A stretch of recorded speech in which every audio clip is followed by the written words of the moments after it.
हाँ तो स्टूडेंट्स, आज हम लोग करेंगे चैप्टर 6 एप्लीकेशन ऑफ डेरिवेटिव्स। यानी चैप्टर 5 में जो हमने डेरिवेशन करना सीखा है, जो डिफरेंशिएशन करना सीखा है, उसका हम लोग इम्प्लीमेंटेशन कैसे करेंगे, उसका यूज कैसे करेंगे, ये हम लोग कहां पर देखने वाले हैं, ये देखने वाले हैं चैप्टर 6 में। ठीक है, तो आज का हमारा टॉपिक यही है, एप्लीकेशन ऑफ डेरिवेटिव्स, जिसमें हम लोग आज करने वाले हैं एक्सरसाइज 6.1। 6.1 में जो बात करी गई है वो रेट ऑफ चेंज की बात करी गई है। जनरली ये जो चेंज होता है, यानी एक क्वांटिटी का दूसरी क्वांटिटी के रिस्पेक्ट में जो चेंज हो जाता है, इसी को हम लोग क्या बोलते हैं, डेरिवेशन बोलते हैं या फिर डिफरेंशिएशन बोलते हैं। जैसे दो चीजें हैं, जैसे dy बाई डी एक्स है, ये जो हम dy बाई डी एक्स कह रहे होते हैं, इसका मतलब कुछ और नहीं होता है। इसका मतलब ये होता है y का x के रिस्पेक्ट में चेंज, यानी y और x अगर आपस में रिलेटेड हैं, तो अगर x में एक कोई स्मॉल चेंज हम लेकर आ रहे हैं, तो उसकी वजह से y में जो स्मॉल चेंज हो रहा है उसको हम लोग क्या बोलते हैं, dy बाई डी एक्स बोलते हैं। ठीक है, अगर मैं इसी चीज को इस तरह से लिख दूं dx बाई डी वाई, तो यहां पर क्या होगा कि ये x का हम लोग डिफरेंशिएशन कर रहे हैं y के रिस्पेक्ट में। मतलब y में अगर कोई स्मॉल चेंज आ रहा है, उसकी वजह से अगर x में कोई चेंज आ रहा है, उसको हम dx बाई dy बोलते हैं। ठीक है, इसका इंप्लीमेंटेशन कैलकुलस में तो है ही है, फिजिक्स में भी बहुत ज्यादा इसका यूज किया जाता है। जैसे अगर आप देखो कि जो वेलोसिटी होती है, आपकी वेलोसिटी क्या होती है, डिस्प्लेसमेंट अपॉन टाइम। यानी टाइम के साथ जो डिस्प्लेसमेंट में चेंज आता है उसी को हम लोग क्या बोलते हैं, बोलो। अगर टाइम के साथ डिस्प्लेसमेंट में कोई चेंज आता है तो उसको हम लोग क्या बोलते हैं, वेलोसिटी बोलते हैं कि नहीं बोलते हैं। यानी अगर मैं डिस्प्लेसमेंट को कहूं s है और टाइम को कहूं t है, तो ds बाई डी टी, यानी टाइम के साथ डिस्प्लेसमेंट में जो चेंज आ जाता है, इसी को तो हम लोग वेलोसिटी बोलते हैं कि नहीं बोलते हैं। बात समझ में आ रही है। इसी का हम लोग यहां पर इंप्लीमेंटेशन करने वाले हैं और देखने वाले हैं कि किस तरह रेट ऑफ चेंज होता है। यानी एक क्वांटिटी अगर बदलती है तो उसके रिस्पेक्ट में दूसरी वाली किस तरह से बदलती है, ये यहां पर देखने वाले हैं। स्पेशली जब रेट की बात करेगा तो यानी जो हम टाइम के रिस्पेक्ट में देख रहे होंगे, किसी भी चीज का जब रेट ऑफ चेंज बोलेगा तो मोस्ट ऑफ द टाइम वो टाइम के रिस्पेक्ट में देख रहे होंगे हम लोग। बात समझ में आ रही है। अब इसको देखो, जब क्वेश्चन आएगा तो कैसे कैसे हम लोग देखेंगे। अगर कहीं लिखा होता है सेंटीमीटर क्यूब पर सेकेंड, तो यहां से हम लोग अंदाजा लगा लेंगे कि ये वॉल्यूम चेंज हो रहा है टाइम के साथ। ये यहां यूनिट देखकर आइडिया लग जाएगा तुमको। अगर सेंटीमीटर स्क्वायर बाई सेकेंड है, यानी ये एक तरह से एरिया की यूनिट होती है, तो एरिया टाइम के साथ यहां पे बदल रहा है। इसी तरह अगर सेंटीमीटर पर सेकेंड दे रखा है, इसका मतलब ये सेंटीमीटर क्या है, ये कोई लेंथ है। ठीक है, तो ये टाइम के साथ इस तरह से चेंज हो रही है। तो ये हम लोग गिवन इंफॉर्मेशन को यहां से बहुत सी चीजें देख सकते हैं कि यानी लेंथ में चेंज हो रहा है या एरिया में चेंज हो रहा है या फिर वॉल्यूम में चेंज हो रहा है, वो यहां से हम गेस कर सकते हैं। दूसरा, कभी कभी ये होगा कि दो क्वांटिटीज आपस में डायरेक्टली कनेक्टेड नहीं होंगी। ठीक है, पैरामीट्रिकली कनेक्टेड होंगी, जैसा कि हम लोगों ने 5.6 में किया था। यानी तुमको y का निकालना है x के रिस्पेक्ट में डिफरेंशिएशन या rate of change dy by D x. लेकिन x और y का डायरेक्ट रिलेशन मान लो नहीं है। y कनेक्टेड किससे है, सपोज t से कनेक्टेड है, जैसे 2t स्क्वायर में लिख दूं, और x कनेक्टेड है किससे, ये भी किससे कनेक्टेड है, मान लिया t क्यूब। यानी x का रिलेशन t से है, y का रिलेशन भी t से है। तो इस तरह के इक्वेशंस में हम क्या करते हैं, पहले हम dy बाई डी टी निकालेंगे, यानी y का चेंज t के रिस्पेक्ट में, और यहां से dx बाई डी टी निकालेंगे, यानी x का चेंज t के रिस्पेक्ट में। और दोनों बातें जब निकल आएंगी तो हमको अब इसको लिंक कर देना है। कैसे लिंक करेंगे, dy बाई डी एक्स हमें निकालना है, तो ये हो जाएगा तुम्हारा dy बाई डी टी, और इसको तुम dx बाई डी टी से क्या कर दोगे, डिवाइड कर दोगे, तो ये आ जाएगा। ये सारी चीजें हम लोग पहले कर चुके हैं। यानी जो बेसिक एप्लीकेशन जितना भी वहां पे हमने सीखा था, उसका एक बेसिक एप्लीकेशन में यूज करना है। ठीक है, तो चलो फिर स्टार्ट करते हैं अब ये एक्सरसाइज 6.1। अगर हम लोग क्वेश्चन नंबर 1 की बात करें तो ये कह रहा है, find the rate of change of the area of circle with respect to its radius when r is equal to 3 और r इज इक्वल टू 4। यानी एरिया में चेंज बताना है, किसके रिस्पेक्ट में बताना है, ये बताना है रेडियस के रिस्पेक्ट में। तो आप मुझे बताओ एरिया का फॉर्मूला क्या होता है। तो आप कहोगे सर एरिया जो है ये पाई आर स्क्वायर होता है। अब अगर r के रिस्पेक्ट में मुझे चेंज देखना है, यानी r के बदलने से एरिया में क्या चेंज आ रहा है, रेडियस के बदलने से एरिया में क्या चेंज आ रहा है, तो मुझे dA by D R find करना होगा। तो मैंने dA बाई डी आर कर देता हूं, तो इधर भी मैं क्या कर देता हूं, डिफरेंशिएट कर देता हूं। अब आप मुझे ये बताओ कि पाई तो कांस्टेंट है, तो पाई तो बाहर आ जाएगा, और आर स्क्वायर का डिफरेंशिएशन आप करोगे तो 2r आएगा, तो ये कितना आ जाएगा, 2 पाई आर आ गया। यानी जो रेडियस के रिस्पेक्ट में एरिया में चेंज हो रहा है वो कितना हो रहा है, 2 पाई आर हो रहा है। अब एक पहले क्वेश्चन में बोल रहा है कि आर कितना है, 3 सेंटीमीटर है, तो आपका जो D A by D R हो जाएगा वो कितना हो जाएगा, 2 पाई आर। यहां पर आर की वैल्यू आप 3 पुट कर दोगे तो ये कितना हो जाएगा, 6 पाई। और दूसरा दे रखा है आर इज इक्वल टू कितना, 4 दे रखा है, तो D A by D R यहां पर आप पुट कर दो 2 पाई आर, और आर की वैल्यू कितनी है, 4 है। जब आप इसको यहां पर पुट करोगे तो कितना आ जाएगा, 8 पाई, और यही तुम्हारा आंसर हो जाएगा। ठीक है, हाँ, तो अब क्वेश्चन नंबर 2 पे आते हैं। क्वेश्चन नंबर 2 ये कह रहा है that the volume of a cube is increasing at the rate of 8 centimetre cube पर सेकेंड। यानी इसमें वॉल्यूम का रेट दे रखा है, रेट ऑफ चेंज टाइम के रिस्पेक्ट में। यानी जो गिवन इंफॉर्मेशन है मेरे पास वो क्या है कि ये जो डी वी है यानी वॉल्यूम है, अगर ये बाई डी टी है, ये 8 सेंटीमीटर क्यूब पर सेकेंड ये दे रखा है इन्होंने। ये इंफॉर्मेशन तुम्हारे पास गिवन है। आगे ये कह रहे हैं how fast is the surface area increasing. यानी मुझे सरफेस एरिया में देखना है कि सरफेस एरिया कितनी तेजी से बढ़ रहा है। यानी मुझे निकालना क्या है, D S by d T. अगर एस को मैं सरफेस एरिया कह लूं, ठीक है, यानी सरफेस एरिया टाइम के रिस्पेक्ट में कितनी तेजी से चेंज हो रहा है। जब एज कितनी दे रखी है, 12 सेंटीमीटर दे रखी है, तो पहले तो मुझे पता करना पड़ेगा ना कि कितना चेंज आ रहा है। तो मैं क्या करूंगा कि इसकी साइड को मैं क्या मान लेता हूं, एक्स मान लेता हूं। तो आप बोलोगे भाई let the side of the cube be x. अगर साइड एक्स है, या आप लिख लोगे साइड एक्स, तो v कितना हो जाएगा आप मुझे बताओ। v is equal to x cube होगा कि नहीं होगा, क्योंकि किसी भी क्यूब का जो वॉल्यूम होता है वो साइड का क्यूब होता है। अब अगर मैं यहां से d v by d t निकाल दूं, बोलो, तो यहां पर जब इसको करूंगा तो एक्स क्यूब का जो डिफरेंशिएशन आप करोगे तो 3x स्क्वायर आ जाएगा। लेकिन मैं x के रिस्पेक्ट में तो नहीं कर रहा था, मैं t के रिस्पेक्ट में कर रहा था, तो x को भी t के रिस्पेक्ट में करना पड़ेगा वापस। तो ये क्या हो जाएगा, dx बाई dt। बात समझ में आ गई। इसकी वैल्यू मुझे पहले से गिवन थी, ठीक है, यानी ये इंफॉर्मेशन तो गिवन थी, तो ये मैंने क्या रख दिया, 8 रख दिया यहां पर, और ये हो गया 3x square and that is dx by dt। ठीक है, तो dx बाई dt कितना निकल कर आया मेरा, ये आया 8/3x स्क्वायर। बोलो, ठीक है, ये मेरे काम की चीज आ गई। मैंने इसको इक्वेशन 1 डाल के छोड़ दिया, क्यों, क्योंकि ये मेरे काम की चीज है, आगे कुछ ना कुछ काम आएगी। अब ds बाई dt को देखो, तो आप बताओ मुझे s के लिए क्या फॉर्मूला हम लोग यूज करते हैं। सरफेस एरिया के लिए हम लोग यूज करते हैं 6 इंटू साइड स्क्वायर, तो यही बनेगा 6 इंटू एक्स स्क्वायर। अब मुझे ds बाई dt निकालना है, तो मैं क्या करूंगा, इसको डिफरेंशिएट करूंगा, तो ये कितना हो जाएगा, 2 सामने आ जाएगा, तो ये 12x हो जाएगा। और चूंकि t के रिस्पेक्ट में कर रहा हूं तो dx बाई dt अपने आप साथ में आ जाएगा। ठीक है, अब 12x ये हो गया, और dx बाई dt की वैल्यू तो हम लोग निकाल चुके थे ना, कितनी आ रही थी, 8/3x स्क्वायर। यहाँ पे 3 4 इसको कट करो, x से ये इसकी पावर कट जाएगी, तो ये 32/x आ जाएगा। ये क्या होगा, सेंटीमीटर क्यूब पर सेकेंड, क्यूब नहीं स्क्वायर, सेंटीमीटर स्क्वायर।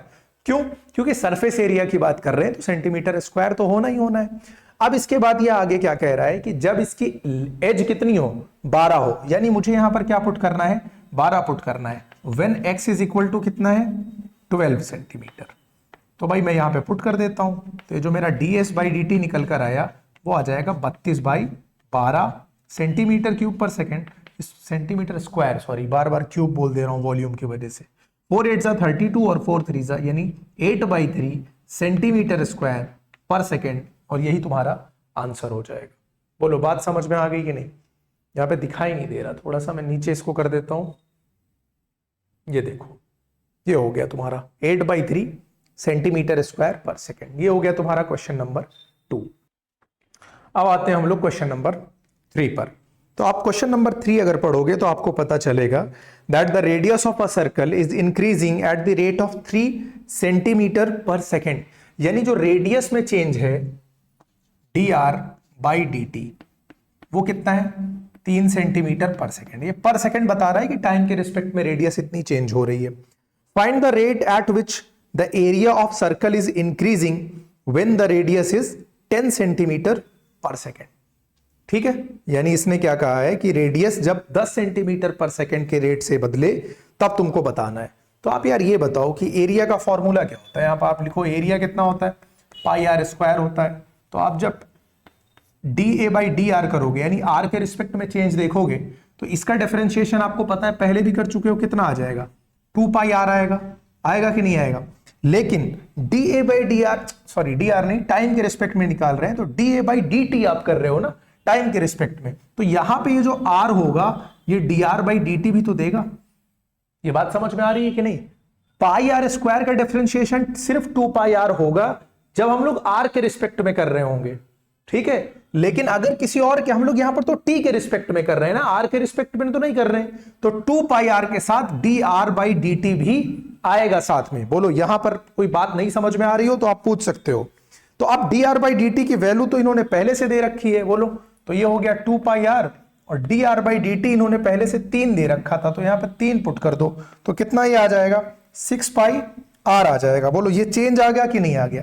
अब ये आगे क्या कह रहे हैं कि जब रेडियस कितनी हो, 10 सेंटीमीटर हो, व्हेन रेडियस कितनी है, 10 सेंटीमीटर है, तो ये जो D A by d T आएगा यानी जो तुम्हारा चेंज आएगा ये कितना हो जाएगा, 6 आप यहां पे पुट कर दो, 6 पाई आर है, 6 इंटू पाई इंटू इसकी वैल्यू 10 है, तो ये कितना हो जाएगा, 60 पाई हो जाएगा। और एरिया का टाइम के रिस्पेक्ट में है तो सेंटीमीटर स्क्वायर पर सेकेंड हो जाएगा। समझ में आ रहा है? ये हो गया तुम्हारा क्वेश्चन नंबर 3। इसके बाद आ जाओ क्वेश्चन नंबर 4 पे। क्वेश्चन नंबर 4 ये कह रहा है that the edge of a variable cube is increasing at the rate of 3 centimetre per second. अब देखो अगर 3 सेंटीमीटर पर सेकेंड के रेट से उसकी साइड में चेंज आ रहा है तो साइड को आप x मान लो। तो साइड अगर x है तो dx बाई डी टी ये आपको कितना दे रखा है, 3 सेंटीमीटर पर सेकेंड दे रखा है, ये इंफॉर्मेशन दे रखी है।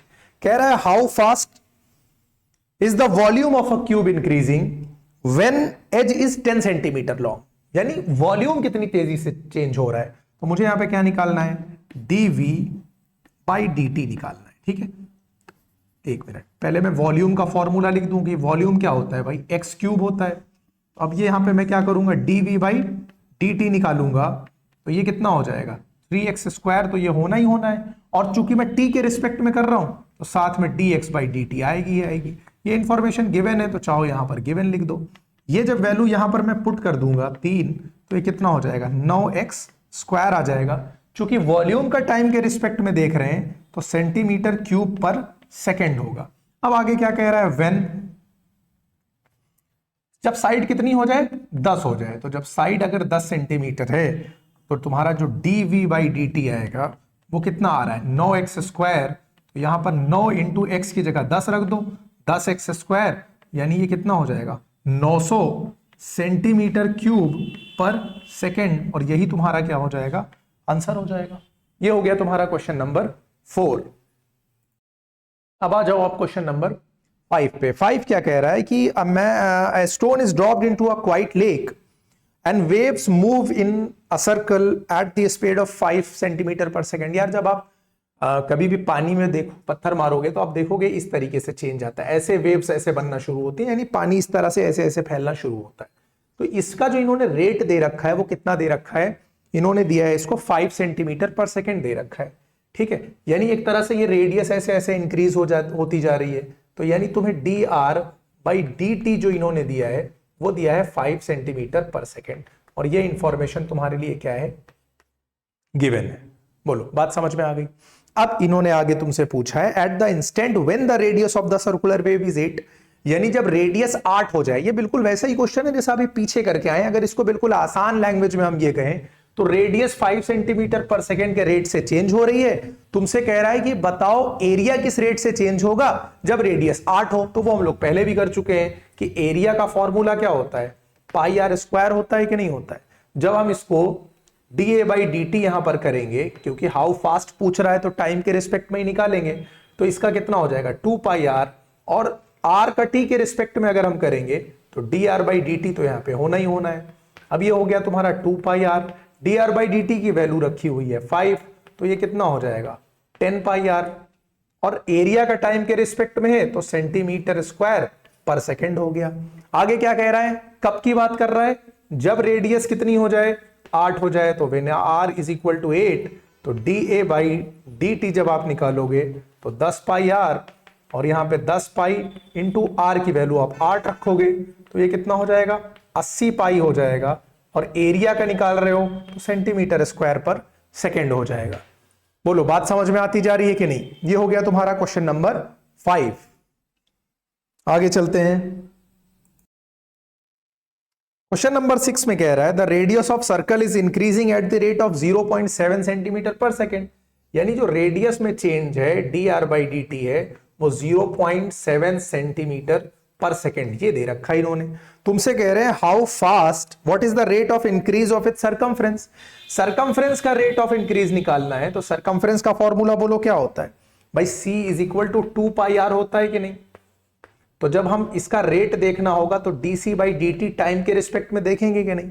2 पाई r को आप डिफरेंशिएट करोगे तो 2 पाई आएगा, 2 पाई कांस्टेंट है बाहर जाएगा, r का डिफरेंशिएशन r का t के रिस्पेक्ट में करोगे तो क्या हो जाएगा, dr बाई dt हो जाएगा।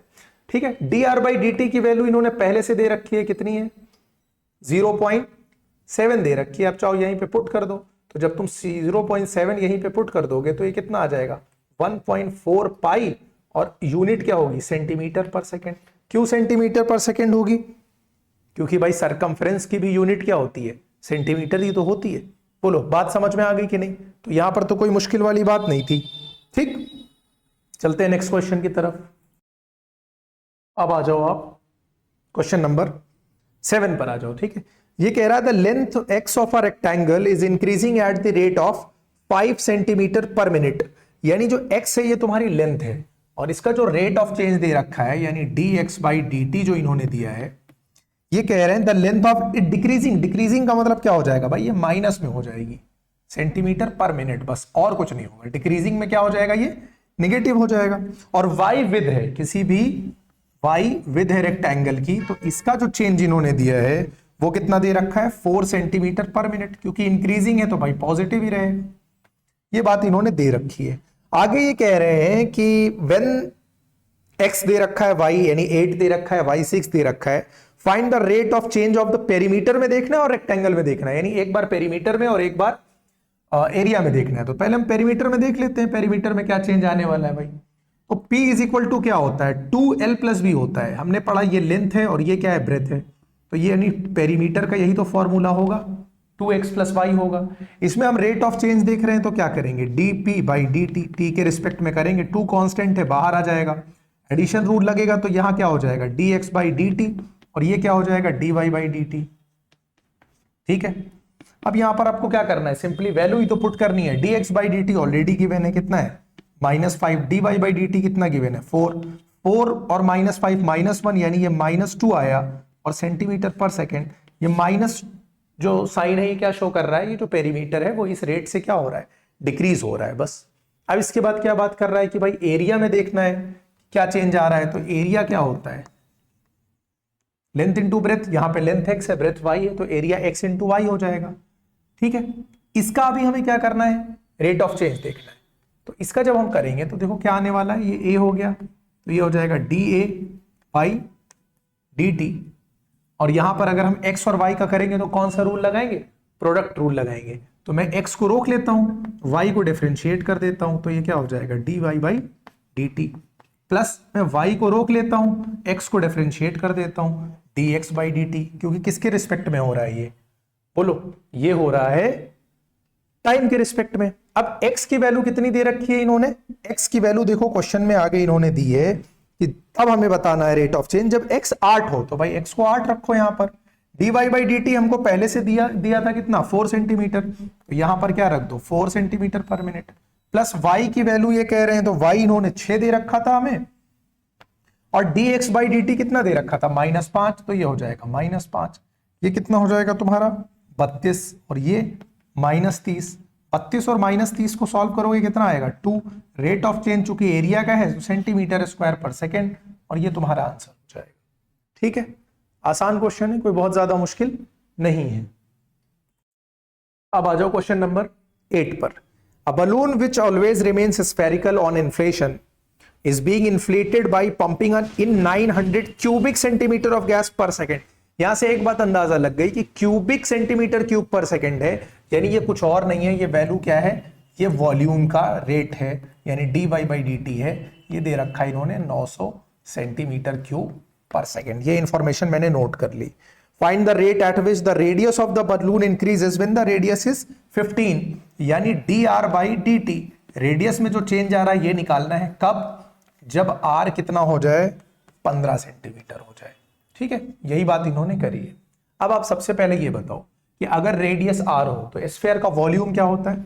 वॉल्यूम आपको पता है स्फीयर का कि 4/3 पाई r क्यूब होता है। नहीं भी पता है तो भाई रट लो, याद कर लो। इसको हम क्या करेंगे, t के रिस्पेक्ट में करेंगे, तो जो dv बाई dt जब हम यहां करेंगे 4/3 पाई, ये पूरा का पूरा कांस्टेंट है, बाहर आएगा कि नहीं। r क्यूब का जब हम करेंगे तो 3r स्क्वायर हो जाएगा, और r का करेंगे तो dr बाई dt हो जाएगा। बोलो ये होगा कि नहीं। dv बाई dt की वैल्यू हमको पता है ना, 900 ये दे रखा है सेंटीमीटर पर, तो यहां पर लिख दो 900 सेंटीमीटर क्यूब पर सेकेंड, तो है ये 3, ये इसको काट देगा, ये आ जाएगा तुम्हारा 4r स्क्वायर और dr बाई dt। मुझे एक्चुअल में फाइंड क्या करना था, dr बाई dt ही तो फाइंड करना था, यानी यहां पर आ जाओ, dr बाई dt जो मेरा है ये मुझे फाइंड करना था। तो ये हो गया 900 अपॉन ये 4r स्क्वायर, इसमें क्या कर रहा है, इंटू कर रहा है, इधर लेकर चले आओ, 4r स्क्वायर नहीं सॉरी 4 पाई r स्क्वायर है, तो 4 पाई r स्क्वायर इसमें इंटू कर रहा है, तो इधर आकर क्या करेगा 4 पाई r स्क्वायर डिवाइड कर देगा इसको। अब मुझे ये बताओ कि 900 को अगर मैं 4 से काटूं तो 225 आएगा कि नहीं आएगा, और ये हो गया तुम्हारा नीचे तो हो गया पाई। अच्छा r स्क्वायर की अगर वैल्यू देखो तो जब r 15 है तब की बात कर रहा है ना, तो यहाँ पर 15 स्क्वायर लिख दो। अब आप मुझे ये बताओ ये जो 15 स्क्वायर 225 होता है कि नहीं होता है, यानी ये दोनों सेम बात है, कट गई, 1/पाई आया कि नहीं आया, और चूंकि रेडियस का है तो रेट क्या हो जाएगा, सेंटीमीटर पर सेकेंड हो जाएगा। बोलो हो गया आसानी से कि नहीं। चलते हैं नेक्स्ट क्वेश्चन की तरफ। अब आ जाते हैं क्वेश्चन नंबर 9 पर। ये कह रहा है a balloon which is always remains spherical has a variable radius, find the rate at which its volume is increasing with the radius when the latter is 10 centimetre.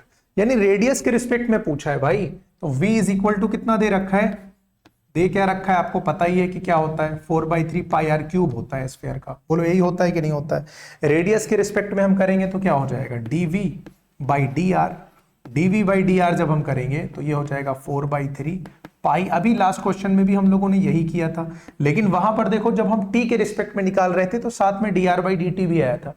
यहाँ पे हम r के respect में निकाल रहे हैं तो dr बाई dt नहीं आएगा, r क्यूब का सीधे सीधे 3r स्क्वायर हो जाएगा, ये तो कट गया, और ये कितना हो गया 4 पाई r स्क्वायर हो गया। ये कह रहे हैं कब निकालना है, जब रेडियस कितनी हो 10 हो, तो भाई यहीं पे उठा के 10 मारो, आंसर ले लो। 10 का स्क्वायर 100 होता है, 4 इंटू 400 हो जाएगा, ये हो गया 400 पाई।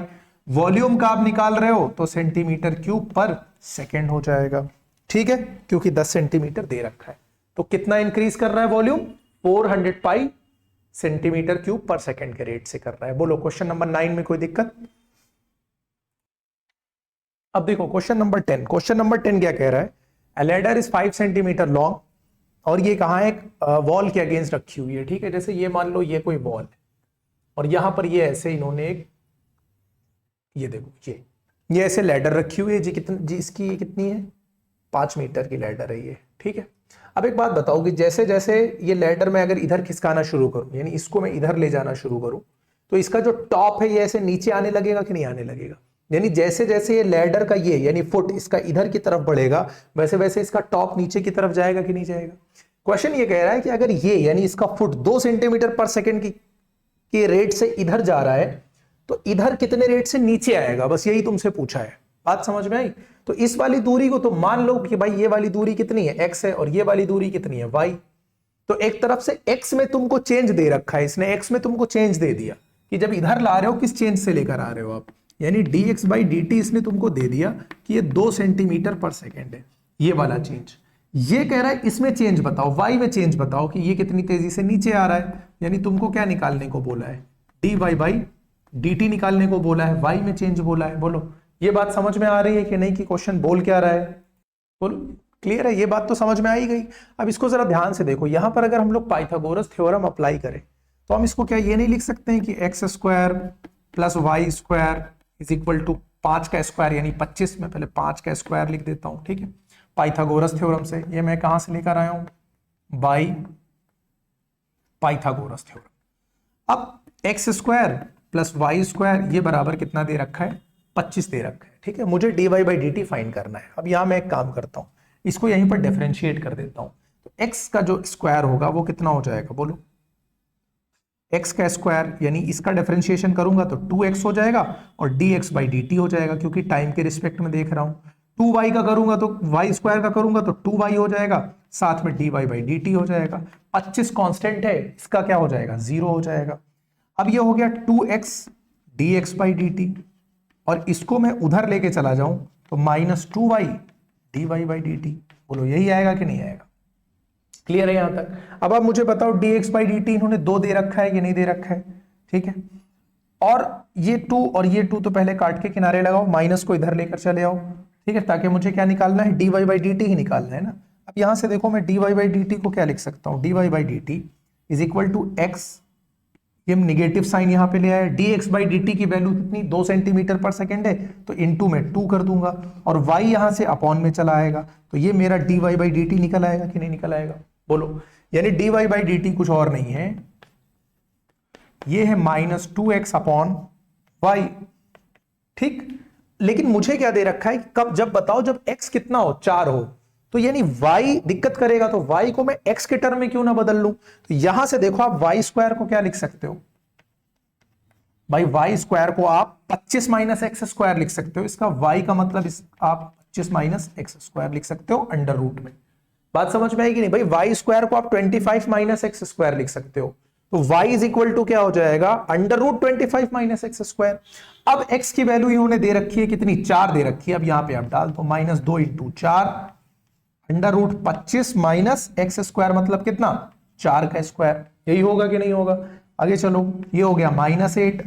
अब 25, 4 का स्क्वायर 16, 25 में से 16 गया, कितना आया, बोलो। 25 में से 16 जाएगा 9, 9 का स्क्वायर रूट कितना आ जाएगा, 3, तो -8/3 सेंटीमीटर पर सेकेंड। बोलो ये बात समझ में आ गई कि नहीं, और यही तुम्हारा क्या हो जाएगा, आंसर हो जाएगा। यानी जो लैडर का ये वाला सिरा है, ये -8/3 सेंटीमीटर पर सेकेंड की रेट से नीचे की तरफ आएगा जब इसको इधर ले जाएंगे। क्लियर है क्वेश्चन नंबर 10। आ जाओ नेक्स्ट क्वेश्चन पे। A particle is moving along the curve 6π is equal to x³ + 2। यानी ये जो दे रखा है तुमको, ये दे रखा है 6y is equal to x³ + 2, ठीक है, ये एक इंफॉर्मेशन गिवन है। Find the all points on the curve at which the y coordinate is changing 8 times as fast as the x coordinate. यानी इंफॉर्मेशन ये इन्होंने दी है यहां पर गिवन, कि जो तुम्हारा y कोऑर्डिनेट है यानी dy बाई डी टी है, ये x से 8 गुना, 8 टाइम्स का यही मतलब हुआ कि नहीं, dx बाई डी टी। ये इंफॉर्मेशन इन्होंने दे दी कि जिस रेट से x बदल रहा है उसके 8 गुना रेट से y बदल रहा है। इसमें कोई डाउट हो तो बताओ। अब इसको क्या करो, आप डिफरेंशिएट कर दो, दोनों तरफ आप टाइम के रिस्पेक्ट में कर दो। आप 6y को डिफरेंशिएट करोगे तो 6 बाहर आएगा, और ये क्या हो जाएगा, dy बाई डी टी। यहां पर जब आप x³ को करोगे तो आएगा 3x² और dx by d T, time के रिस्पेक्ट में कर रहे हैं। और t क्या हो जाएगा, मतलब 2 क्या हो जाएगा, 2 का डिफरेंशिएशन तो 0 हो जाएगा। यहां पर आप लिख दो differentiating with respect to t के रिस्पेक्ट में, टाइम के रिस्पेक्ट में हम लोगों ने इसको क्या कर दिया है, डिफरेंशिएट कर दिया है। अब आप dy बाई डी टी की वैल्यू वहां से उठा के यहां पे डालो, तो ये हो जाएगा 6, और dy बाई डी टी की जगह पे मैं लिख सकता हूं 8 dx बाई डी टी, ठीक, इज इक्वल टू ये हो गया 3x² dx by d T. बोलो बात समझ में आ रही है कि नहीं। जब इसको थोड़ा सा सॉल्व करूंगा मैं, तो ये 3 है, यहां से कटेगा तो ये 2 हो जाएगा, और ये 8 2 16 हो जाएगा, यहाँ पर dx बाई डी टी हो जाएगा, इज इक्वल टू ये हो जाएगा x² dx by d t. इन दोनों को अगर मैं एक तरफ ले लूँ, यानी इसको उधर उठा के ले जाऊं, तो ये इस तरह कुछ नहीं बन जाएगा, x² -16 और dx by d T common हो जाएगा, इज इक्वल टू क्या हो जाएगा, 0 हो जाएगा। भाई x² dx by d T लिखा था, इसको मैं इधर लेकर गया तो 16 into dx by d T हुआ, माइनस मैंने कर दिया तो यही तो बनेगा, dx बाई डी टी 0 हो गया। यहां से मुझे क्या पता चला कि x² -16 बराबर 0 है। तो यहां से 2 वैल्यू आ जाएंगी कि नहीं भाई, x + 4 x - 4 ये बराबर 0, तो x बराबर 1 तो वैल्यू आएगी इसकी -4, और 1 कितनी आएगी, 4, यानी ये 2 वैल्यूज आ जाएंगी x की। बोलो बात समझ में आ रही है कि नहीं समझ में आ रही है? अब जब x की दो वैल्यूज आ गई तो मैं यहां पर रख के y की भी वैल्यूज निकाल सकता हूं। तो 6y इज इक्वल टू क्या दिया हुआ है, x क्यूब प्लस 2। तो एक बार जब प्लस 4 रखूंगा तो 4 का क्यूब प्लस 2, यानी when x is equal to 4 तो 6y, और ये 4 का क्यूब 64 होता है, 64 प्लस 2 कितना हो जाएगा, 66, यानी 66। 6y इज इक्वल टू 66, तो y इज इक्वल टू कितना आ गया, 11 आया कि नहीं आया? अच्छा, अब जब x कितना है, -4 अगर इन्होंने दे दिया तो 6y इज इक्वल टू -4 का क्यूब प्लस 2 कर दो, -4 का क्यूब -64 प्लस 2 हो जाएगा, यानी ये -62 हो जाएगा। ठीक, तो y इज इक्वल टू कितना हो जाएगा, -62/6। इसको काटोगे आप 2 से तो कितना आ जाएगा, -31/2। कि 2 आ गई वैल्यूज कि नहीं आ गई? तो तुम्हारा जो आंसर होगा वो क्या हो जाएगा, 2 से काटा ना तो 31/3। तो 2 आंसर हो गए। जब x 4 है तो 11 आ गया, यानी एक कोऑर्डिनेट हो गए 4,11, और जब -4 रखा तो -4, -31/3। ये 2 कोऑर्डिनेट आएंगे और यही तुम्हारा आंसर हो जाएगा क्वेश्चन नंबर 11 का। ठीक, नेक्स्ट क्वेश्चन पे आ जाओ। 12, the radius of air bubble is increasing at the rate of 1/2 centimetre per second. यार ये तो क्वेश्चन बार बार आ रहा, dr/dt दे रखा है, समझो रेडियस में चेंज आ रहा है 1/2 सेंटीमीटर पर सेकेंड से आ रहा है। कह रहा है eight which rate the volume of the bubble increasing. भाई v इज इक्वल टू क्या हो जाएगा, 4/3 पाई आर क्यूब। क्यों हो जाएगा 4/3 पाई आर क्यूब? क्योंकि जो एयर बबल होगा जनरली वो कैसा होगा, स्फेरिकल ही होगा। ठीक है, 4/3 पाई आर क्यूब कर दो। अब इसको डिफरेंशिएट कर दो, तो dv/dt जब आप करोगे तो 4/3 आएगा, पाई और आर क्यूब का क्या हो जाएगा, 3r², और साथ में dr/dt भी तो होगा। ठीक है, ये 3 कट जाएगा, ये आ जाएगा 4πr²।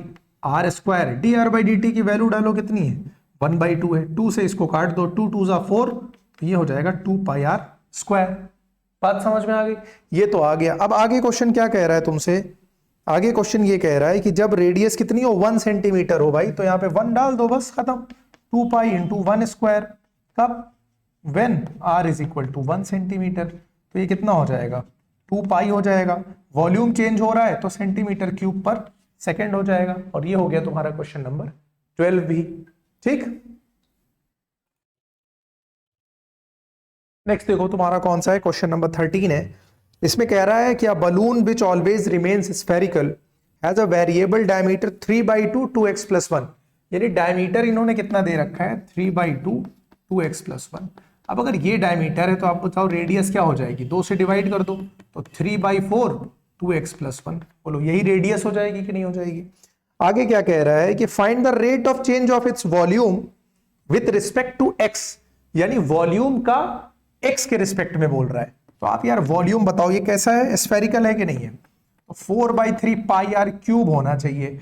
r की जगह आप यही तो वैल्यू डालोगे तो 4/3 हो जाएगा, और ये हो जाएगा तुम्हारा 4/3 पाई। r की जगह अगर मैं ये वैल्यू डाल दूं 3/4 2x + 1, और इसका क्या कर देना है, इस पूरे का क्या करना है, मुझे क्यूब करना है। तो ये हो जाएगा तुम्हारा 4/3 पाई इंटू, देखो 3 का क्यूब कितना हो जाएगा 27, और 4 का क्यूब कितना हो जाएगा 64, और यहां ब्रैकेट में क्या हो जाएगा 2x + 1, और इसका होल क्यूब लगा दो। 3 से काटोगे 9 जा जाएगा, 4 से काटोगे 16 जा जाएगा, 9π/16 हो गया ये। तो ये 2x + 1 का होल क्यूब हो गया, ये निकल के आ गया वॉल्यूम। अब कह रहा है x के रिस्पेक्ट में आपको चेंज बताना है, यानी dv/dx निकालना है, dv/dx। तो यहां देखो v इज इक्वल टू क्या दे रखा है, 9π/16, 2x + 1 का क्यूब इन्होंने दिया है, मुझे dv/dx निकालना है। 9/16 तो कांस्टेंट है, बाहर कर दिया। इस पूरे की पावर 3 लगी हुई है, तो ये हो जाएगा 3 2x + 1 का स्क्वायर। बोलो यही होगा। उसके बाद 2x + 1, इसका फिर से तो करोगे डिफरेंशिएशन, तो 2 आ जाएगा 2x का। ठीक, हो गया डिफरेंशिएशन। 2 से इसको काटो 8 टाइम्स आएगा, 9 3 = 27 आएगा, पाई 2x + 1 स्क्वायर। वॉल्यूम चूंकि चेंज हो रहा है तो सेंटीमीटर क्यूब पर सेकेंड, ये आंसर हो जाएगा। अब x की कोई वैल्यू तो दे नहीं रखा। अगर ये बोलता कि जब x इतना हो तो बताओ, तो हम x की वैल्यू डाल देते। ऐसा कुछ इसने दे नहीं रखा है, तो यही तुम्हारा आंसर हो जाएगा। ठीक। अब आ जाओ नेक्स्ट, तुम्हारा नेक्स्ट क्या है क्वेश्चन नंबर तुम्हारा 14 है ये।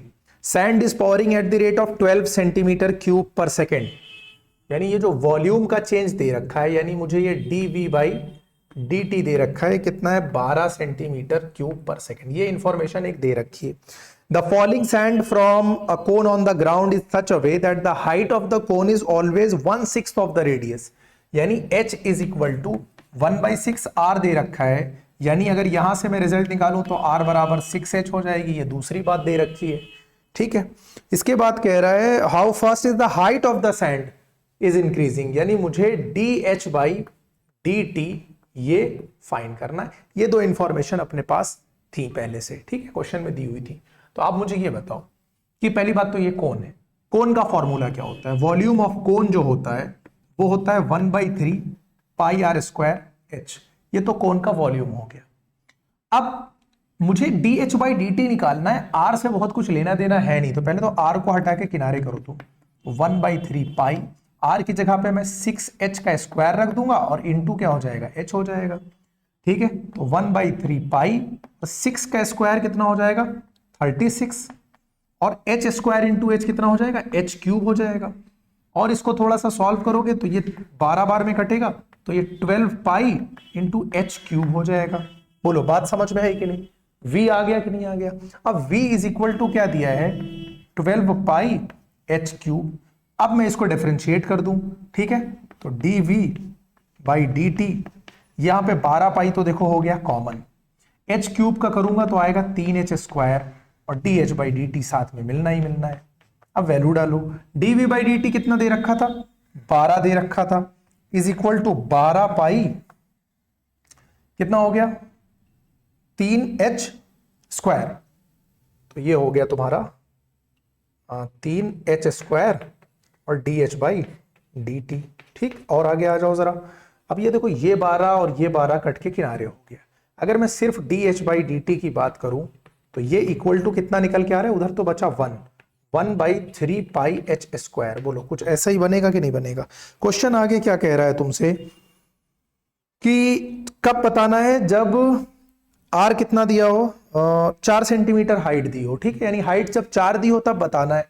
तो जब हाइट 4 दी हो तो भाई वैल्यू पुट कर दो, यहां पे मैं आ जाता हूं, dh बाई dt निकालना था, ये आया है 1/3 पाई एच स्क्वायर, h इन्होंने कितना दिया है 4 दे रखा है, तो 1/3 पाई 4 स्क्वायर, कब जब h बराबर कितना हो 4 हो, 4 चौक 16 3 48 होता है, 48 पाई हो गया। हाइट चूंकि चेंज हो रही है तो ये क्या हो जाएगी सेंटीमीटर पर सेकेंड से चेंज होगी। बोलो बात समझ में आ गई। ये हो गया तुम्हारा क्वेश्चन नंबर 14 भी हो गया तुम्हारा। अब आते हैं नेक्स्ट क्वेश्चन पे। नेक्स्ट है तुम्हारा 15, the total cost Cx in rupees associated with the production of x unit of items, ये इन्होंने दिया है Cx with items, ये दे रखा है 0.007 x cube minus 0.003 x square, और प्लस ये तुम्हारा 15x है और प्लस 4000 है। ठीक, ये दे रखा है इन्होंने। आगे कह रहा है find the marginal cost when 17 units are produced. Marginal cost निकालना है, तो पहले आप समझ लो मार्जिनल कॉस्ट होती क्या है। ये जो मार्जिनल कॉस्ट होती है ये कुछ और नहीं है, ये है rate of change of total cost with respect to the output या with respect to the items produced, यानी जितने आइटम प्रोड्यूस हो रहे हैं उसके रिस्पेक्ट में जो टोटल कॉस्ट में चेंज आ रही है उसी को मार्जिनल कॉस्ट बोलते हैं। बात समझ में आ रही है कि नहीं। यहां पर ये क्या कह रहे हैं कि x unit of items are produced, यानी तुम्हें कुछ और नहीं कर रहा है, x के रिस्पेक्ट में ही क्या निकालना है, मुझे डिफरेंशिएट कर देना है। तो पहला काम करो, x के रिस्पेक्ट में इसको क्या कर दो डिफरेंशिएट कर दो भाई, तो ये हो जाएगा 0.07 और 3 आके इंटू कर जाएगा, 3 7 21, तो 0.021 आ जाएगा, ये एक्स स्क्वायर हो जाएगा। यहां पर देखो 2 इधर आएगा तो 0.006 हो जाएगा और x हो जाएगा। 15x को डिफरेंशिएट करोगे 15 हो जाएगा, 4000 को करोगे तो कितना हो जाएगा, 0 हो जाएगा। यहां तक तो कोई दिक्कत है नहीं। अब x बराबर दे रखा है 17। भाई ये जो x है ये क्या है, नंबर ऑफ आर्टिकल प्रोड्यूस्ड या नंबर ऑफ आइटम प्रोड्यूस्ड।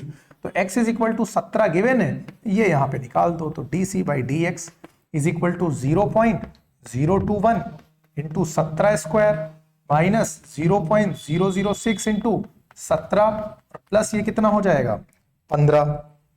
ठीक है, अब इसको जब सॉल्व करोगे तो 17 का स्क्वायर कितना हो जाएगा, 17 का तो स्क्वायर हो जाएगा 289 और ये 0.017 का कितना होता है भाई 102 होता है कि नहीं होता है।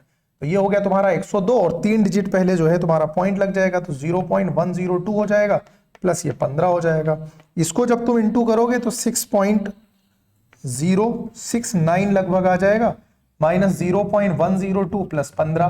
पहले 15 में इसको जोड़ दो और उसके बाद इसको घटा दो, तुम्हारा जो आंसर आएगा वो 20.967 के अराउंड आएगा। ठीक है, तो यही तुम्हारी क्या हो जाएगी, मार्जिनल कॉस्ट हो जाएगी। मार्जिनल कॉस्ट हो जाएगी तुम्हारी ₹20.967 और ये तुम्हारा आंसर हो जाएगा। बोलो बात समझ में आ गई नहीं? क्योंकि मार्जिनल कॉस्ट देखो, इन्होंने मार्जिनल कॉस्ट की बात करी थी और मार्जिनल कॉस्ट मैंने बताया कुछ और नहीं होता है, ये rate of change of total cost होता है with respect to the item produced. ये कह रहे हैं एक्स आइटम प्रोड्यूस हो रहा है तो कॉस्ट इतनी लग रही है। मार्जिनल कॉस्ट निकालने को इन्होंने बोला था, मतलब rate of change of total cost करना था एक्स के रिस्पेक्ट में। मैंने डिफरेंशिएट कर दिया, एक्स बराबर 17 इन्होंने दे रखा था, यहां पर पुट कर दिया और आंसर ले लिया। आ जाओ नेक्स्ट क्वेश्चन पे, ये तुम्हारा क्वेश्चन नंबर 16। ठीक है, अब 16 में देखो क्या कह रहा है, द टोटल रेवेन्यू दे रखा है in rupees received from the sale of x unit, ये दे रखा है आर, ये टोटल रेवेन्यू है। ठीक है, is equal to 13x square plus 26x और प्लस 15। ठीक, और तुमसे कह रहा है मार्जिनल रेवेन्यू बताओ। तो पहले यहां पर भी समझ लो कि मार्जिनल रेवेन्यू क्या होता है। जैसे पिछली बार हम लोगों ने किया था, ठीक है, वो हम लोगों ने क्या किया था, मार्जिनल कॉस्ट की बात करी थी। ठीक, तो वो टोटल कॉस्ट पे चेंज था, जितनी यूनिट प्रोड्यूस हो रही है उसके रिस्पेक्ट में। ये जो मार्जिनल रेवेन्यू होगा, it is the change of the total revenue.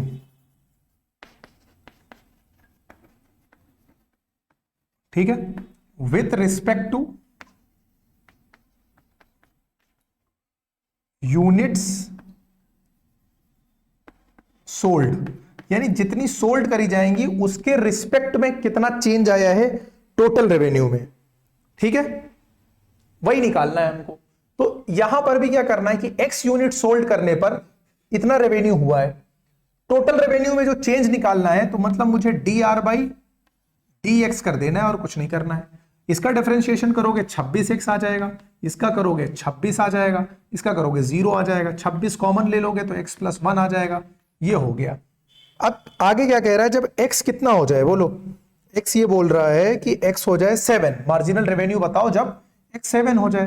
When x is equal to 7 में करूंगा तो ये जो dr बाई dx है ये 26 और x यानी 7 प्लस 1 यानी कितना हो जाएगा, ये 8, 26 इंटू 8 हो जाएगा। 8 छक 48 होता है और 16 4 20 होता है, 208 आएगा कि नहीं आएगा। तो तुम्हारा जो मार्जिनल रेवेन्यू है ये हो जाएगा ₹208 और यही तुम्हारा आंसर हो जाएगा। ये हो गया तुम्हारा। बोलो बात समझ में आ रही है कि नहीं? ठीक ठाक क्वेश्चन है, बहुत ही आसान है, कोई मुश्किल नहीं है। ठीक, आगे कह रहा है नेक्स्ट क्वेश्चन 17 में, the rate of change of the area of circle with respect to radius r 6 दे रखा है। बहुत बार हम लोग कर चुके हैं इसको, स्टार्टिंग में सारे क्वेश्चन ऐसे ही थे। r के रिस्पेक्ट में भाई इसका निकालना है, कितना हो जाएगा, ये 2 पाई r हो जाएगा। r अगर 6 रखा है तो 2 पाई इंटू 6 हो जाएगा, ये 12 पाई हो जाएगा। और एरिया चेंज हो रहा है तो सेंटीमीटर स्क्वायर पर सेकेंड हो जाएगा। कब, जब r बराबर 6। बोलो बात समझ में? बिल्कुल आसान सा क्वेश्चन था 17, कुछ करना ही नहीं है। ठीक, इसके बाद आ जाओ, क्वेश्चन नंबर कौन सा है तुम्हारा, 18 दे रखा है, the total revenue received x unit of produced, total revenue is rupees received from the sale of x unit of produce is given by. Same question यार, इससे पहले भी हम लोगों ने जो मार्जिनल रेवेन्यू वाला किया है, देखो उसी पैटर्न पे ये वाला भी क्वेश्चन है। ठीक, सेम पैटर्न का क्वेश्चन है, तो पहले इसको हटा देता हूं मैं। अब सेम पैटर्न का क्वेश्चन है तो तुमको क्या करना है, देखो आर एक्स मार्जिनल रेवेन्यू की बात किया है, ये 3x² और प्लस 36x और प्लस 5 दे रखा है।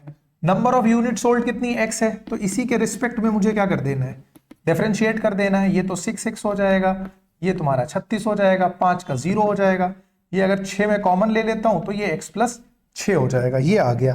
कह रहा है मार्जिनल रेवेन्यू फाइंड करो जब x कितना हो, 15 हो, ये बोल रहा है। ठीक है, तो when x is equal to 15, तुम्हारा dr/dx जो है ये 6 और x की वैल्यू इन्होंने 15 दी, 15 प्लस 6, 6 इंटू 21, 21 इंटू 6 कितना हो जाएगा 126। तो तुम्हारा जो मार्जिनल रेवेन्यू निकल कर आएगा वो कितना हो जाएगा 126 रुपए हो जाएगा, और यही तुम्हारा आंसर हो जाएगा। ये ऑप्शन डी तुम्हारा आंसर हो गया। और लास्ट वाले का कौन सा था, इससे पहले वाले का ऑप्शन बी था। ठीक, तो ये हम लोगों ने आज कवर कर लिया एक्सरसाइज 6.1 एप्लीकेशन ऑफ डेरिवेटिव्स की। नेक्स्ट में हम लोग देखेंगे इंक्रीजिंग और डिक्रीजिंग फंक्शन, और उसके बाद मैक्सिमा और मिनिमा। ठीक है, आसान क्वेश्चन थे, बहुत ज्यादा मुश्किल नहीं थे, बहुत आसानी से कर लिया। थोड़ा सा मैं लो फील कर रहा था संडे की वजह से, संडे था तो मन नहीं था आज रिकॉर्ड करने का, फिर भी रिकॉर्ड कर दिया है। ठीक है, तो थोड़ा सा मतलब लो लग रहा होगा, बहुत ज्यादा एक्टिव नहीं हूं, फिर भी आपके काम भर का हो गया। सारे क्वेश्चंस मैंने आसानी से एक्सप्लेन कर दिए हैं, दिक्कत नहीं आनी चाहिए। अब मिलेंगे कल के लेक्चर में 6.2 के साथ। ठीक है।